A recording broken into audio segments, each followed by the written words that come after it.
Adventurous kids explore with education and learning what a wildlife is in the Everglades. I want to explore the Museum of Discovering Science. What plants do butterflies like? I want to know about Key West. Adventurous kids, learning and fun. Adventurous kids!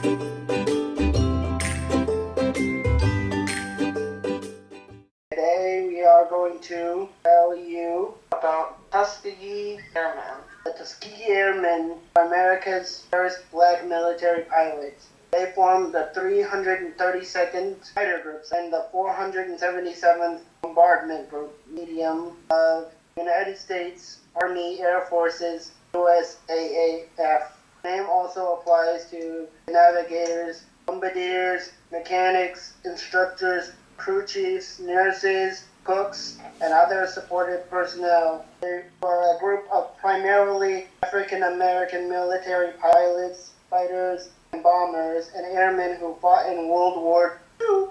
The Tuskegee Airmen received praise for their excellent combat record earned while protecting American bombers from enemy fighters. The group was awarded 3 distinguished unit citations. When the pilots of the 332nd Fighter Group did the tails of their P-47's red, the nickname Red Tails was coined. The Tuskegee Airmen's motto was Spitfire. The Tuskegee Airmen destroyed 251 enemy planes. During the 1940s, African Americans were not allowed to serve in the same units with whites in the military. This was known as segregation. Before the United States entered World War II, the National Association for the Advancement of Colored People, NAACP, asked the U.S. government to allow African Americans to fly warplanes.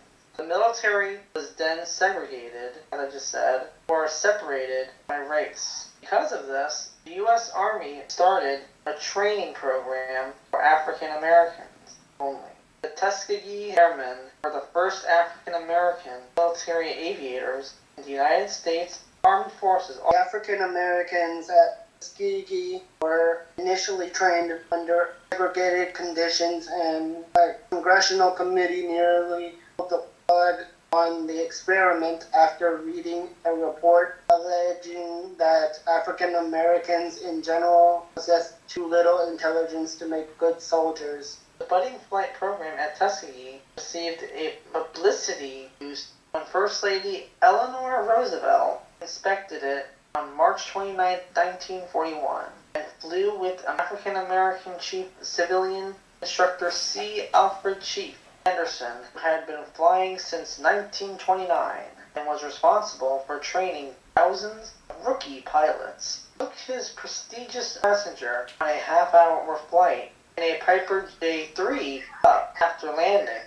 She cheerfully announced, "Well, you fly all right." The subsequent brouhaha over the First Lady's flight had such an impact, it is often mistakenly cited as the start of the CPP at Tuskegee, even though the program was only 5 months old. Eleanor Roosevelt her position as a trustee of Julius Rosenwald Fund to arrange a loan of $175,000 to help finance the building of Proton Field. 99th Pursuit Squadron, later the 99th Fighter Squadron, was the first black flying squadron led by Benjamin Davis Jr. and the first to deploy overseas to North Africa in April 1943. And later to Sicily and other parts of Italy. A group of 271 enlisted men began to train in aircraft ground support trades at Newfields in March 1941 until they were transferred to bases in Alabama in July 1941. Skills being taught were so technical that setting up segregated classes was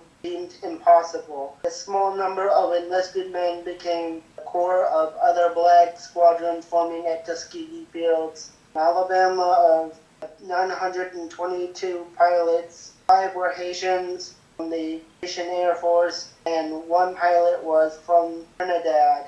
also included a Hispanic or Latino airman born in the Dominican Republic, while their success helped lead to the 1948, 3 years after World War II ended. The decision was made by President Harry Truman to eliminate racial discrimination in the military. After that, African Americans served alongside whites. The Tuskegee Airmen were credited by higher commands with the following accomplishments: 1,578 combat missions, 179 bomber escort missions, 112 enemy aircraft were destroyed in the air, another 150 on the ground, and 148 damaged.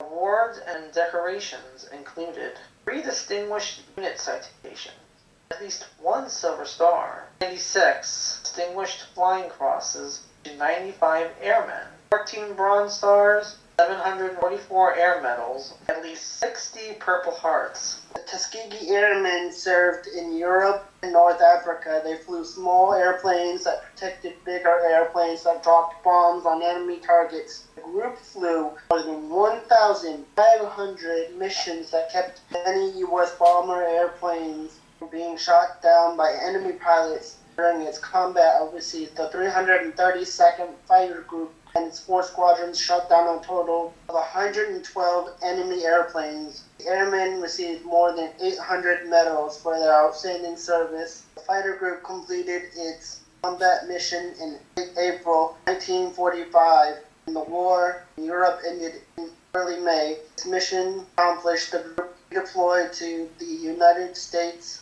and was inactivated in October. After the war, the airmen returned to a nation that was still segregated, but the Army service integrated shortly after the war. In the decades to come, the federal government would expand its role in protecting the rights of African Americans. Benjamin Oliver Davis Jr.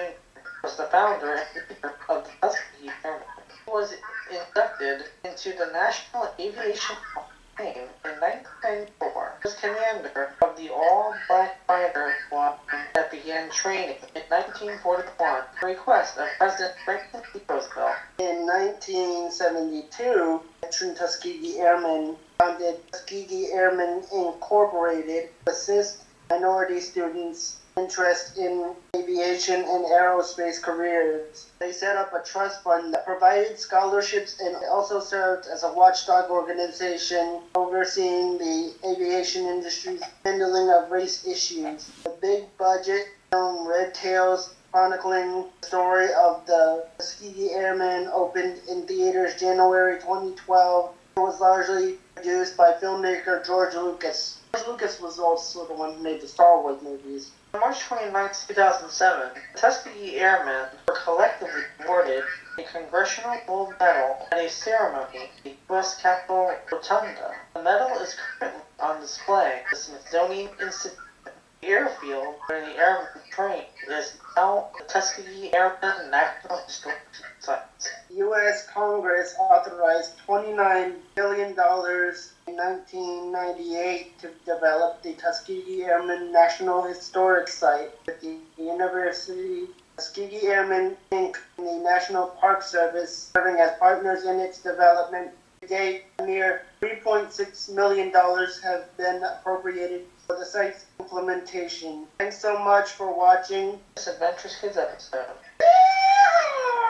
Guiseppe. What did you learn today? Adventurous Kids! Adventurous Kids! What was the most interesting fact? Adventurous Kids! Adventurous Kids! Adventurous